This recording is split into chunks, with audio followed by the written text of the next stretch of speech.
하나님 말씀은 에베소서 5장 15절로 18절까지 보겠습니다. 그런즉 너희가 어떻게 행할지를 자세히 주의하라.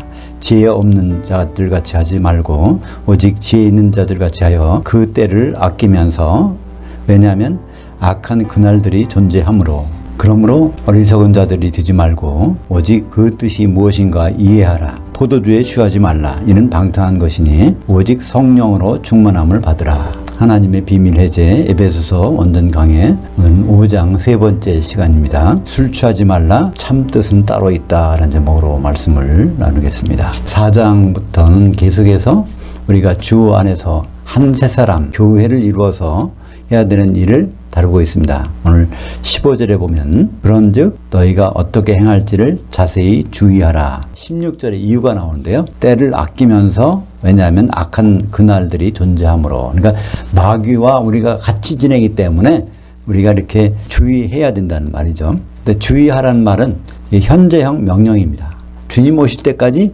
우리는 주의해야 됩니다. 어떻게 행할지를. 지혜 없는 자들 같이 하지 말고 지혜 있는 자들 같이. 그러니까 우리가 그냥 신앙생활을 하는 것이 아니라 지혜 있는 자들 같이 이렇게 하라고 말씀하고 있죠. 예수님이 마태복음 25장에도 이제 미련한 자와 슬기는 자에 대해서 말씀하셨는데 단어는 다르지만 내용은 같은 것입니다. 마태복음 25장 1절부터 4절까지 보겠습니다.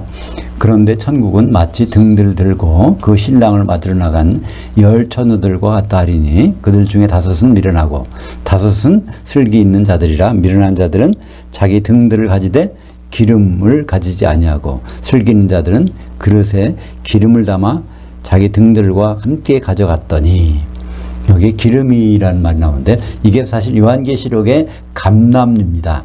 기름은 두 종류가 있어요. 짐승의 기름, 그걸 지방이라는데 그 기름이 아니라 올리브나무에서 나온 기름, 우리말 번역에는 다 기름이라고 했는데 원래 셀라어에서는 감람유, 엘라이온이라고 말씀하고 있습니다. 이것이 히브리어는 뭐라고 그랬죠? 쉐멘. 그래서 겟세만의 동산이 이게 게쉐멘에서 나온 말입니다. 히브리어는 쉐멘, 올리브가, 헬라어로는 엘라이온, 감람유, 그렇습니다. 마태복음 25장 8절에 미련한 자들이 슬기 있는 자들에게 이르되 우리 등불이 꺼져가니 너희 기름을 좀 나눠달라 하거늘 그들이 살아간 사이에 신랑이 오므로 준비했던 자들은 함께 그 혼인잔치들에 들어가고 만찬에 들어가고 그 문은 닫힌지라. 그러니까 미련한 거하고 슬기로운 자가 겉으로 보기에는 다 똑같아요. 그죠? 시작할 때는 똑같습니다. 근데 나중에 보면 기름이 떨어졌는지 소멸되어 있는지 안 됐는지 그것이 심판 때 나타나는 것이죠.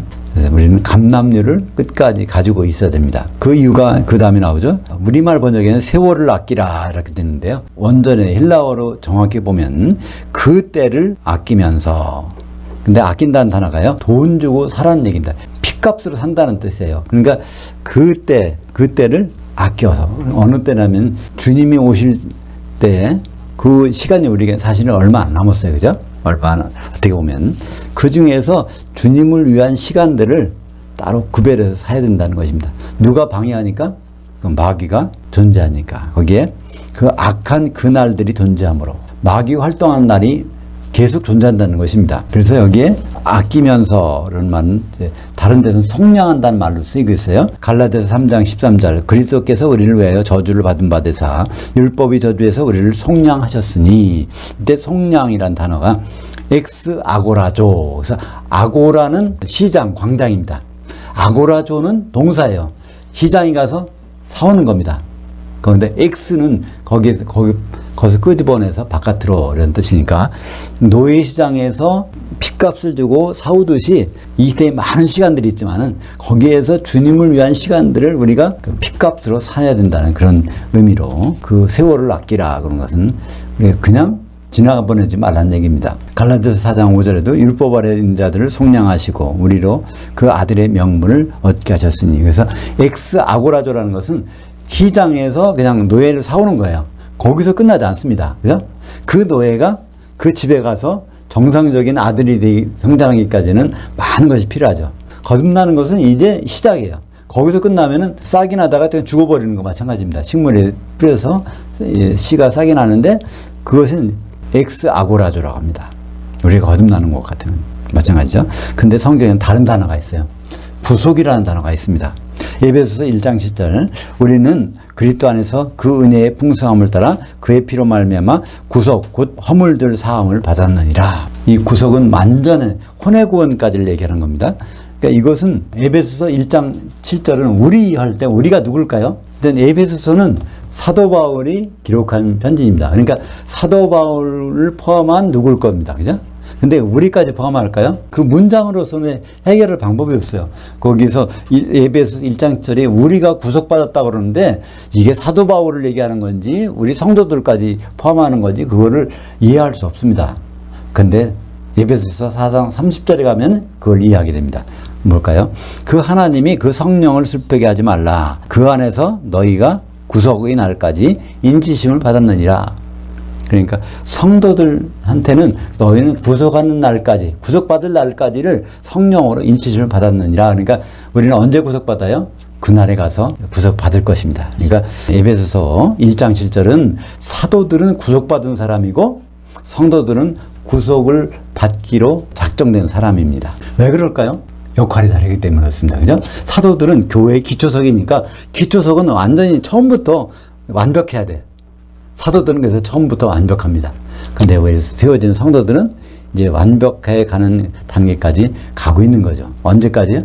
예수님 오실 때까지는 이게 완성되는 것입니다. 또 한 가지는 중매쟁이와 우리 정원한 사이도 그렇습니다. 중매쟁이가 완벽한 것이죠. 그러니까 사도들은 완벽하고 우리는 그 중매쟁이 말을 잘 따라서 혼인잔치까지 가야 되는 것입니다. 여기에 마귀가 존재하는 날이라고 그러는데 마귀가 도대체 무엇 때문에 존재할까요? 창세기 3장 14절 여호와 하나님이 그 뱀에게 이르시되 내가 이렇게 하였으니 내가 모든 가축과 들의 모든 짐승보다 더욱 저주를 받아 배로 다니고 살아있는 동안 티끌을 먹을지니라. 이것이 선악과 사건 다음에 나온 얘기예요. 그죠? 선악과 사건 다음으로 하나님이 마귀에게 이거 할 권한을 주셨어요. 언제까지? 활동할 때까지. 언제요? 무조갱이 들어갈 때까지는 마귀는 끊임없이 티끌을 먹게 되어 있습니다. 근데 티끌이 뭘까요? 창세기 3장 19절 하반절에 너 아담한테 얘기하는 겁니다. 너는 티끌이니 티끌로 돌아갈 것이니라. 우리 인간의 육체는 티끌로서 만들어졌습니다. 물론 그 속에다가 하나님의 영을 집어넣어 주셨지만 이 인간의 육신의 몸은 끊임없이 마귀의 공격을 받게 되어 있습니다. 우리는 마귀한테 본받을 게 있어요. 우리는 이단들에게 본받을 게 있습니다. 그들 이단들이 얼마나 열심히인지 몰라요. 그죠? 우리는 대충 성경도 대충 보잖아요. 안 볼 때도 많잖아요. 성경을. 근데 이단들은요 끊임없이 성경을 연구하고 보고 또 보고 갑니다. 근데 우리는 참 그 면에서 이단보다 많이 뒤떨어지죠. 근데 마귀도 마찬가지예요. 마귀는 끊임없이 우리 육신을 공격해요. 예수 믿는 사람들을 공격합니다. 근데 그 공격하는 그것이 바로 창세기 3장 14절에 해도 되고 안 해도 되는 일이 아니에요. 하나님 명령이니까 이렇게 하고 있는 겁니다. 마태복음 6장 13절에 우리를 시험에 들지게 하지 마옵시고 다만 그 악한 자에게서 건지시옵소서. 예수님이 우리들에게 가르쳐준 기도에 이게 포함되어 있어요. 왜냐하면 우리는 끊임없이 마귀의 공격을 받게 돼 있으니까 우리를 시험에 들게 하지 마옵시고. 이것은 그 유혹받지 않게 다른 얘기입니다. 마귀는 끊임없이 우리를 유혹합니다. 세상의 즐거움에 취하도록 포도주를 마시도록 유혹합니다. 근데 거기에서 벗어나서 감람류로 채우는 것, 그것을 할 수 있도록 주기도문에다가 예수님은 이것을 집어넣어 주셨어요. 마태복음 13장 37절부터 39절까지 우리가 사는 이 세상이 어떤 세상인지를 예수님은 아주 상세하게 가르쳐주고 있습니다. 우리 같이 읽어보죠. 마태복음 13장 37절부터 39절까지 대답하여 이르시되 좋은 씨를 뿌리는 이는 인자요 밭은 세상이요 좋은 씨는 천국의 아들들이요 가라지는 악한 자의 아들들이요 가라지를 뿌리는 원수는 마귀요 추수 때는 이 시대의 끝이요 추수꾼은 천사들이니. 여기에는 굉장히 많은 내용들이 함축되어 있습니다. 천국은 어디 있어요? 이 세상에 있다는 겁니다. 하나님의 아버지 통치가 있는 곳에 이 세상이라는 거예요. 그리고 좋은 씨를 뿌렸어. 누가요? 인자가 뿌렸다는 겁니다. 인자는 무슨 뜻이라고 그랬죠? 심판으로 오시는 분. 요한복음 5장 27절에 예수님이 인자, 사람의 아들됨으로 말미암아 하나님은 심판하는 권세를 다 그에게 맡기셨다. 그러니까 인자가 씨를 뿌렸으면 인자가 오실 텐데 그분은 반드시 심판하신다는 것입니다. 뭐를? 가라지인지 곡식인지를 심판하신 것이죠. 그래서 우리가 있는 곳은 반드시 가라지가 있습니다. 또 가라지를 뿌린 원수도 있는데 그 원수가 누구죠?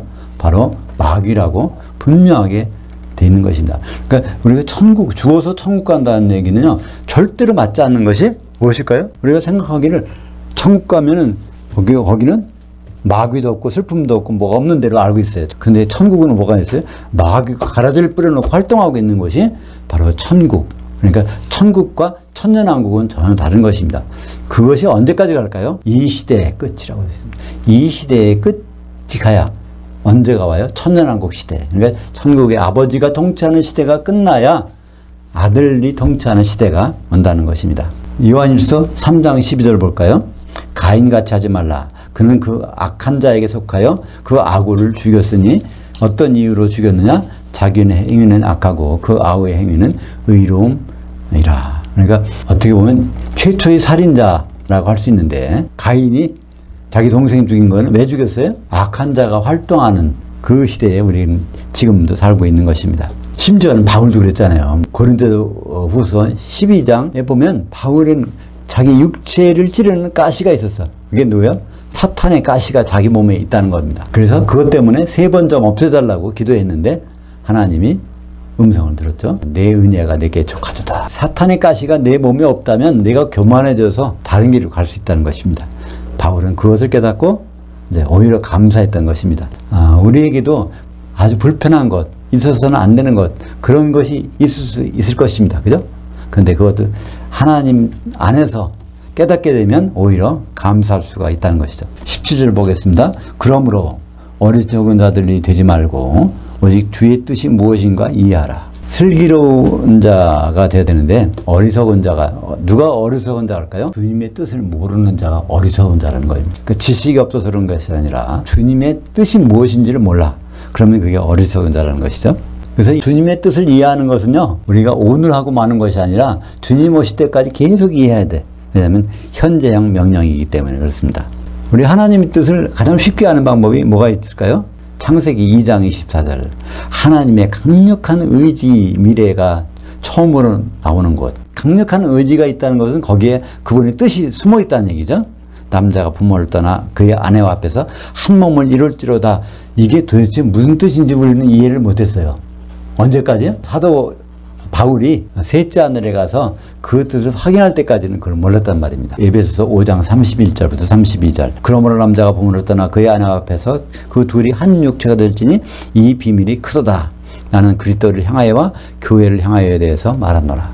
근데 우리는 이 말씀 너무나 그냥 쉽게 지나가. 하나님의 큰 비밀인데 대충 봐서 알겠어요. 근데 사실은 이거는 보면 볼수록 우리는 결혼하게 작정되었구나. 누구와? 그리스도와. 그분이 남편이 되고 성도들이 한 몸이 되어서 혼인을 하겠구나. 이것이 그분의 뜻인데 그분의 뜻을 좀 이해를 하라는 겁니다. 어떻게? 날마다 끊임없이 에베소서 5장 17절에 현재형 명령으로 끊임없이 우리는 혼인해야 된다는 것을 이해해야 된다는 것입니다. 고린도후서 11장 2절에 이는 내가 하나님의 열심으로 너희를 위해 열심을 내노니 내가 너희를 정결한 한 천으로 한 남편인 그리스도께 드리려고 중매했음이로다. 여기 열심이란 말이요, 질투라는 단어입니다. 질투. 그러니까 질투할 정도로 그렇게 바울은 우리를 중매하고 있는 것입니다. 우리가 세상의 즐거움에 빠져가니까 그거를 질투한다는 겁니다. 왜 거기다가 마음을 쓰느냐. 예수님과 혼인할 때 좀 제발 써야지.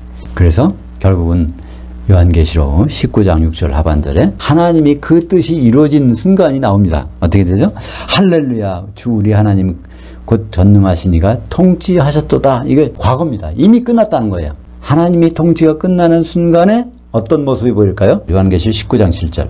우리가 즐거워하고 크게 기뻐하며 그에게 영광을 돌리세. 그 어린 양이 혼이 이르렀고 그의 아내가 자신을 준비하였으므로.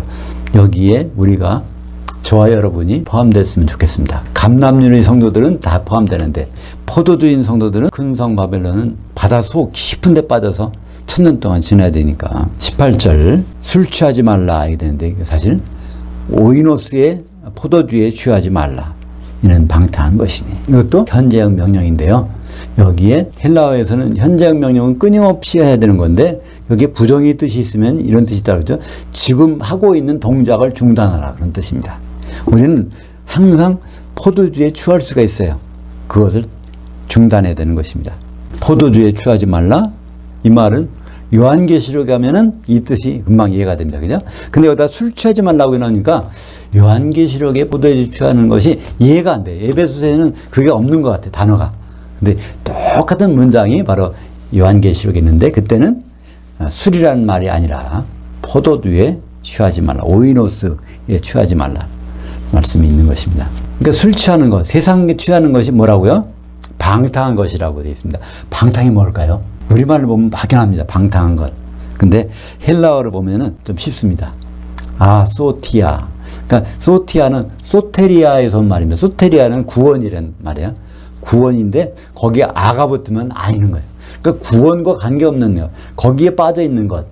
우리가 혼의 구원을 이루어서 혼인잔치 가야 되는데 혼인잔치 가는 것에 생각 않고 다른 데 빠지는 것이 성경에서는 아소티아, 그걸 방탕이라고 합니다.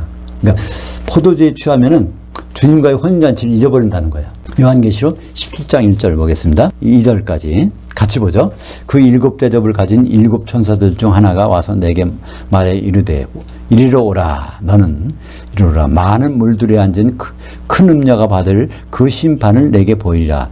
그 땅의 왕들도 그녀와 더불어 음행하였고 그 땅에 사는 자들도 그 음행에 그 포도주에 취하였다 하고, 오늘 에베소서에서 술 취하지 말라, 포도주에 취하지 말라고 했는데 이게 포도주에 취하고 있는 것이 마지막 때 교회의 모습이라는 겁니다. 교회는 끊임없이 그렇게 가고 있는 것 같아요. 그러니까 마귀에 이끌려서 계속해서 혼인잔치 생각 안 하고 세상의 즐거운 것에 취하도록 가고 있는 것이 교회의 모습으로 보여주고 있습니다. 여기에 많은 물들, 그 음료가 있는데 그들이 많은 물에 앉았다고 되어 있어요. 요한계시록에서 모든 질문은요, 답이 어디 있다고요?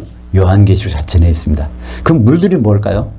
바로 17장 15절에 그 천사가 내게 말하되 내가 본 바 그 음녀가 앉아있는 그 물들은 백성과 무리와 열국과 방언들이더라. 그 음녀 교회의 모든 성도를 지배하고 있는 모든 성도가 바로 물로 표현되고 있는 것입니다. 그들 위에 큰 음녀가 있는 것이죠. 그러니까 교회가 여기만, 우리나라만 그런 것이 아니라 외국도, 세상에 있는 모든 나라, 거기에 있는 모든 백성들이 기독교인인데 그 기독교인들이 사이사이에 다 포도주가 들어가서 취해 있다는 것입니다.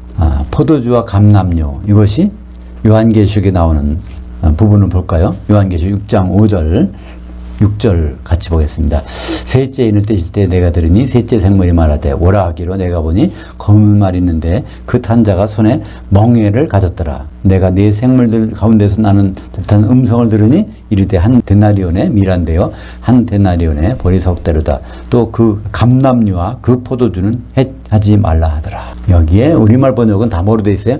저울로 돼 있어요. 쥐고스를. 그러니까 이것을 그래갖고 거기서는 여러 가지 막 발전합니다. 저울로 들어서 되니까 그 곡식이 없나 봐. 그러니까 기근이 왔나 봐. 그러니까 기근에 대해서 이 말씀을 이렇게 해석합니다.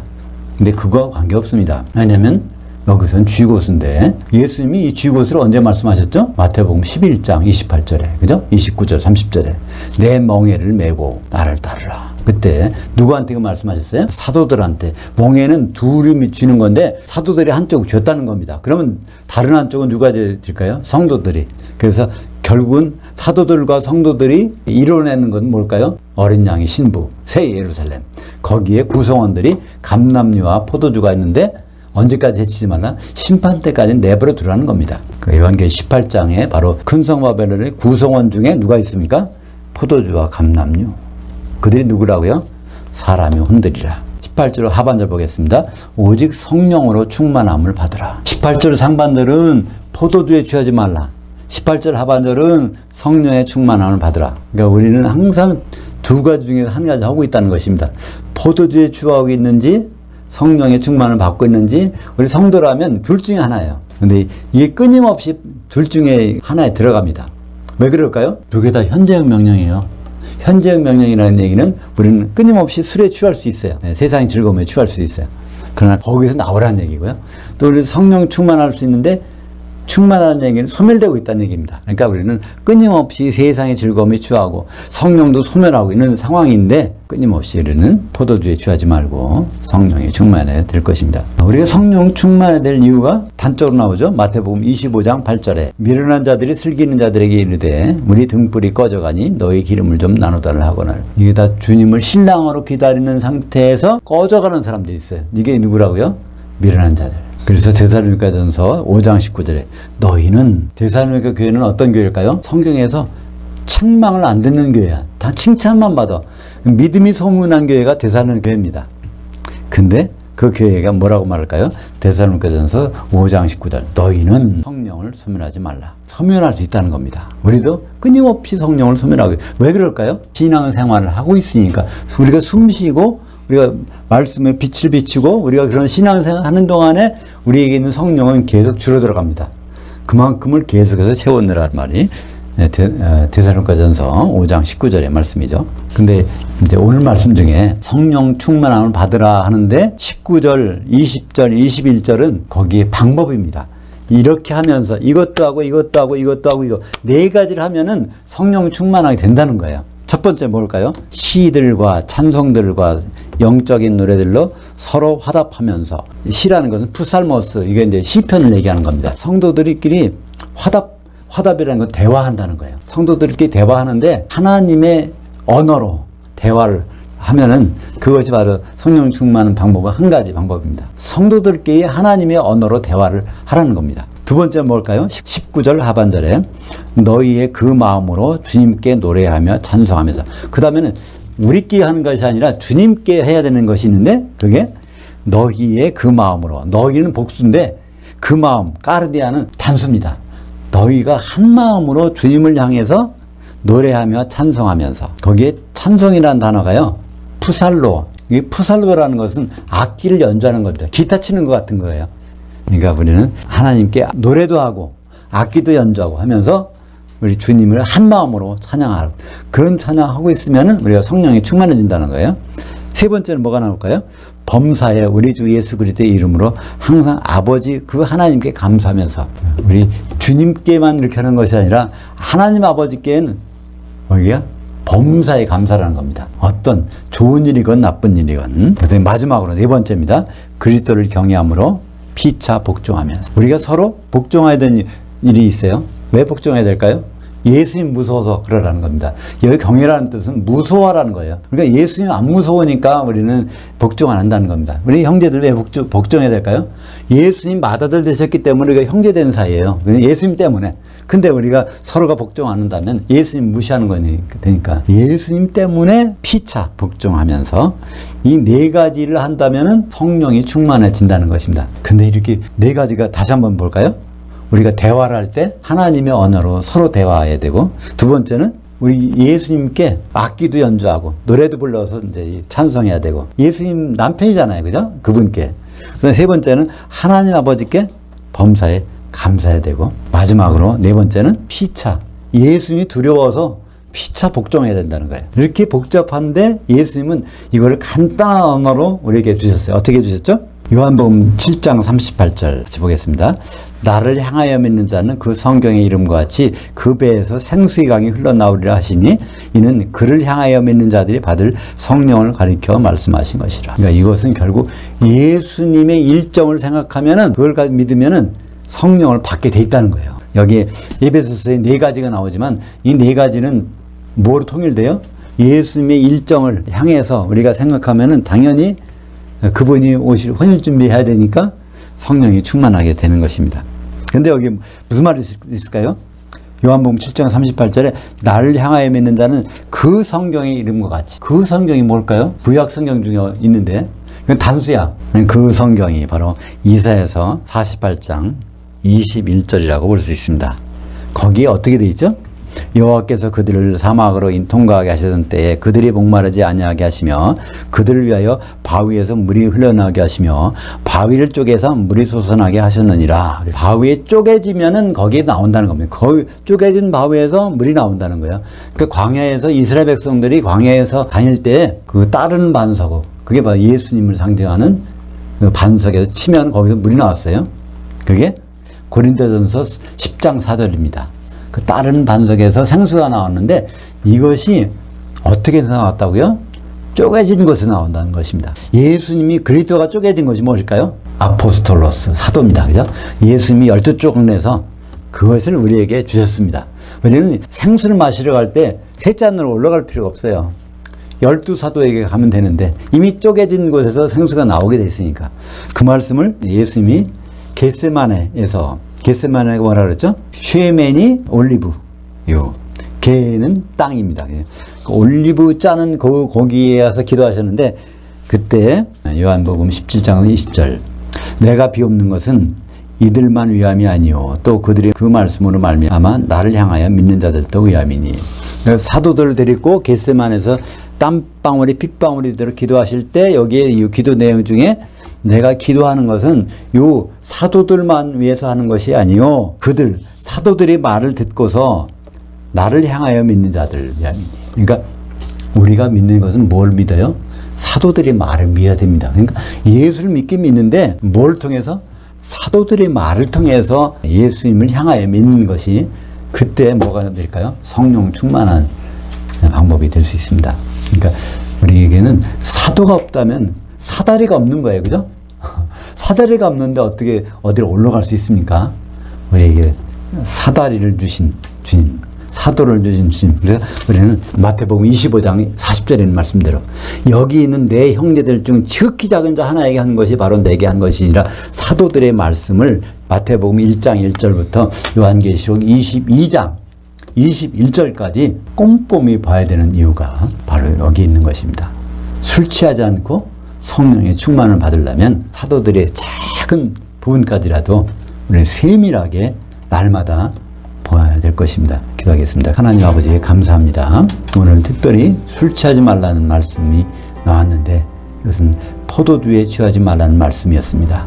세상의 즐거움에 취하지 않고 오직 남편으로 오실 주님을 신랑으로 맞을 준비하면서 지낼 수 있도록 인도하여 주시옵소서.